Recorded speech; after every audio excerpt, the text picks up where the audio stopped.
자, 바로 들어가겠습니다.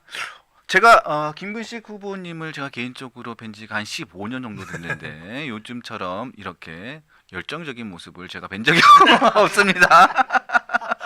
자, 자, 요즘에 본인 소개를 김근식입니다가 아니고 배신자 김금식입니다. 이렇게 하고 계십니다. 자, 왜 그러시는 거예요? 뭐 우리 앵커께서 열정적이라고 말씀하시는데 사실 굉장히 힘듭니다. 힘들고요. 네네. 그날 이제 배신자라고 스스로 셀프 디스하며 소개했던 건 예. 그날도 이제 단상에 올라오는데 뭐 양쪽에서 뭐 배신자라고 한쪽에서는 부르고 한쪽에서 뭐 제 이름을 부르고 해서 시끄러워서 일단 장례를 좀 정돈시키고 말을 해야 되는데 안 돼서 그러면 이걸 좀 분위기를 좀 정리하려면 내가 스스로 그냥 디스하는 게 낫겠다 네. 싶어서 그냥 배신자 김근식 했고요. 그 전날 광주에서 그 전남도당 위원장 취임식이 있어 초대받아서 갔는데 네네. 그때 제 앞에서 축사를 했던 양양자 의원이 저보고 우리 김배신 후보자 왔습니다 이렇게 말씀을 하시더라고요. 그래서 이제 많은 사람들이 배신자라고 이야기하면 이게 사람이 좋아하는구나.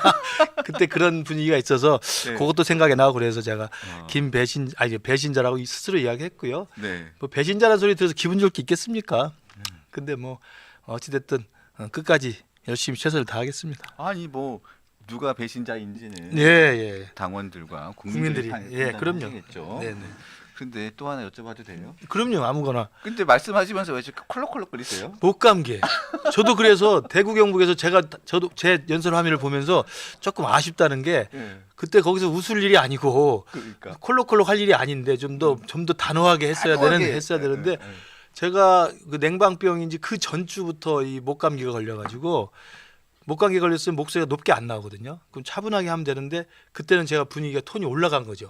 목소리 올라가서 이렇게 소리 높이니까 탁 걸려가지고 기침이 나왔고 제가 또 워낙 착한 사람이잖아요. 그러니까 착하신 분이죠. 그 공식적인 자리에서 기침을 하니까 미안하니까 제가 웃었어요. 네. 그래서 여러분들 그걸 다 감안하셔서 보시고 굉장히 인간적인 김근식이다 이렇게 좀 봐주시기 바랍니다.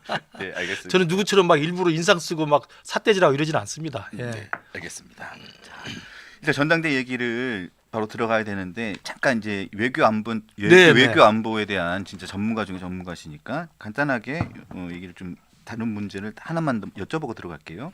자, 북한이 확성기를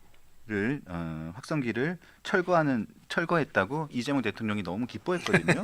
굉장히 기뻐했어요. 그래서 공개적으로 이야기도 했었는데 김여정 부부장이 담화를 냈습니다.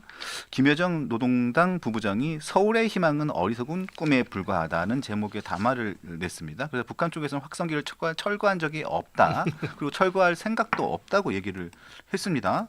그러면서 쭉 담화를 냈는데 이 담화 내용을 간단하게 좀 읽어보면 이 담화 내용을 읽고 뭐 북한의 담화라는 게 굉장히 우리나라를 대한민국을 굉장히 폄하하는 내용이 네. 많기는 하지만 내용 자체가 굉장히 좀 너무 자존심을 상합니다. 간단하게만 말씀을 드려보면 제목 자체가 서울의 희망은 어리석은 꿈에 불과하다라면서 쭉 내려다보면 쭉 읽어보니까 그 뭐죠? 평가받을 일도 못 되면 헛수고가 될 것이다라고 얘기하고 개꿈이란 말이에요. 개꿈이다. 개꿈. 개꿈이다. 이런 그게 얘기 아주 있어요. 눈에 딱 들어오더라고요. 개꿈이다. 개꿈에 불과. 개 같은 꿈, 개꿈이다 이런 거죠. 그런데 대통령은 굉장히 이거를 높이 평가하면서 우리가 대북 확성기를 철거하자 북측도 일부 확성기를 철거하고 있다. 이런 상호적 조치를 통해서 남북 간의 대화와 소통이 열려가기를 희망한다. 이런 얘기를 했지 않습니까? 예. 그러니까 그 이재명 대통령의 그 말이 개꿈이 돼버린 거죠. 그렇죠. 그러니까 이게 모르겠어요. 합참이 거짓보고를 한 것인지 아니면 이재명 대통령이 자기의 이걸 이제 외교안보에서 해서는 안 될 게 주관적 기대라는 게 있거든요. 유시풀 싱킹이라는 게 있는데 이렇게 될 거라는 그 기대에 빠져서 그런 건지 모르겠습니다만 지금 확인된 바로는 북한이 남쪽에 설치해놓은 확성기 40대 중에 한 대만 지금 없앴다는 거 아니에요? 그러니까 철거가 아니라 제가 볼 때 그 부품 교체하든지 뭐가 노후에서 잠깐 떼낸 걸 거예요. 수리를 했다든지 뭐 그렇겠죠. 네. 뭐 그런데 그걸 우리가 대북 확성기를 철거하니까 북토했다라고 대통령이 이야기하는 건 저는 이게 그러니까 북한이 이건 너희들이 계획 꾸는 거다 이렇게 이야기하잖아요. 그래서 저는 대북 정책에 대해서는 제가 2010년 이후로 제가 햇볕 정책을 포기한 이후로 계속 말씀드립니다만 북한의 대남 전략은 김정은 시대에 들어와서는 완전히 바뀌었어요. 계획 꾸면 안 되는 대남 전략이에요. 네. 이미 북한의 김정은 또 노동당 8차대 2021년 그다음에 2023년 말에 당 중앙회 전원회의 등을 통해 가지고 남쪽은 민족으로 보지 않습니다. 남쪽하고 화해하거나 협력하거나 대화하거나 협상하거나 할 생각이 전혀 없어요. 그러니까 이미 끝난 사이예요. 그런 상황에서 우리가 이재명 대통령 정부가 들어와서 또 옛날에 김대중 노무현 정부의 향수에 빠져가지고 그때처럼 잘하면 될 게다 이렇게 생각한 건 계속 문재인 대통령 때 들었던 가장 모욕적인 욕 있었죠. 삶은 소대가리. 그렇죠. 삶은 소대가리. 이거 얼마나 창피한 이야기입니까? 네. 이번에 개꿈 이야기를 듣고 있잖아요. 개 소대가리에서 개꿈을 가진 거죠. 그러니까 이런 식의 북한으로서 그런 몹쓸 그 망언을 듣기 전에 우리 제가 정신 똑바로 차려서 북한에 대해서 우리가 헛된 환상을 가지시면 안 됩니다. 그런데 보면 합참에서 북한이 뭔가 있잖아요. 뭐 저희가 그 대북 확성기, 대북 방송 이렇게 중단한 거에 대해 가지고 북한이 마치 예. 즉각적으로 그러니까 평화 무드를 조성하기 위해서 같이 거기에 막 즉각적으로 대응해 준 것처럼 막 평화 무드가 조성되는 것처럼 이렇게 발표를 하고 예. 이재명 대통령도 거기에 뭐 굉장히 우리의 그 평화 무드가 조성된다 이렇게 막 예. 본인이 공개적으로 얘기를 했는데 북한은 거기에 대해 가지고 김여정 부부장이 계획꿈 꾸고 있지 마라. 철거도 안 했고 철거할 계획도 없고. 없다. 그래. 계획꿈 꾸지 마라. 그래. 이런 얘기를 하면 이거 뭐가 되는 겁니까? 그러니까요. 저는 그래서 그 합참도 실제 그 휴전선 근처를 제대로 확인했는지 모르겠지만 그것도 그냥 자기 기대가 앞서간 거죠. 왜냐하면 그 전에 무슨 일이 있었어요.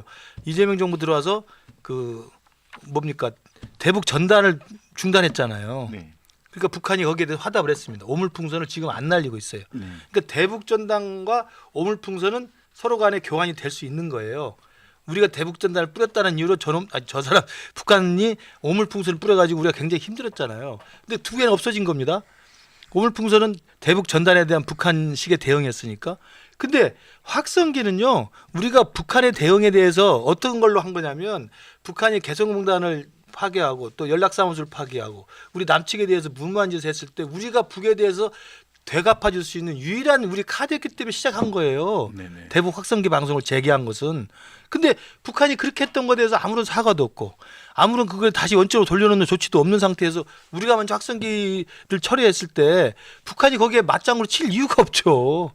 그러니까 저는 이게 북한에 대해서 우리가 선의로 다가서면 북한이 우리의 선의를 잘 해석해 줄 것이라는 생각 자체가 김정은 시대에 들어와서는 정말 정확히 말씀드린다면 헛된 기대입니다. 헛된 기대 하지 마십시오. 하나만 더 예. 남북 관계를 말씀 올리면 어느 순간부터 북한은 우리나라를 지칭을 할 때 예전에는 뭐 남북 관계 뭐 이렇게 그렇죠. 불렀는 예. 것 같은데 이제는 대한민국이라고 이렇게 그럼요. 부릅니다. 예. 이것은 지금 같은 민족으로 안 보는 그럼요. 거죠. 예, 맞습니다. 지금. 제가 북한 전문가로서 이미 10년 전부터 북한의 대남 전략이 완전히 바뀌었다. 그러면서 여러 가지 그 근거로 들었던 게 바로 그런 거예요. 남쪽을 바라보는 그 시각이 민족으로 보지 않는다니까요. 이번에 김여정의 우리 대남 담화 중에 조한 관계란 말이 나오잖아요. 그렇죠. 조한 관계, 네. 대한민국 이렇게 그렇죠, 딱 부르더라고요. 네. 북에서는 과거에 여기 남북 관계 좋을 때는 북남 관계라고 합니다. 항상 그렇죠. 북남 관계. 뭐 남조선. 네, 남조선, 네. 북남 관계. 이제는 대한민국, 한국, 조한 관계라고 그러는 거예요. 그건 다른 나라라는 거죠. 민족으로 보지 않고 그다음에 또 하나는 민족이란 단어나 통일이란 단어나 이런 것들은 북한에서 대거 지금 삭제되고 빠져 있습니다. 그렇기 때문에 우리가 뭐 민족주의 입장에서 민족 감정으로 북한에 접근하고 그러면 북한이 손을 받아줄 것이라는 생각은 착각에 불과하다. 그리고 북한의 통전부 지금 없어졌어요. 사실상 조평통 없어졌어요. 북한에서 남쪽에 대해서 이야기할 때 주로 명의를 가지고 하는 것은 외무성에서 많이 합니다. 외무성에서 대한민국 한국이라고 호칭하면서 예전에 되게 조평통에서 하고 통전부가 하잖아요. 대내 이런 그럼요. 느낌이었는데 이제는 지금 아니에요. 외국으로 그러면요. 오래됐어요. 이제 그런 걸 정확히 분석을 해보면 우리가 민족적 감정을 앞세워서 북한의 화해 손짓을 내밀면 그게 응답할 것이라는 생각은 굉장히 순진무구한 생각이라는 걸 좀 깨달아야 됩니다. 지금 댓글에 예전하고는 좀 다르네요. 예전에는 뭐 나오시면 김근식 교수님, 김근식 위원장님에 대해서 뭐 이렇게 뭐 칭찬 댓글이 그렇게 많지는 않았어요. 근데 지금 김근식님 응원합니다. 꼭 국힘의 개혁과 혁신을 이루어 주세요. 김근식 후보님 다시 봤다. 향기님, 업다님 뭐 이렇게 뭐 웬일이죠? 잘 모르겠는데. 오랜만에 나와서 그러겠어요.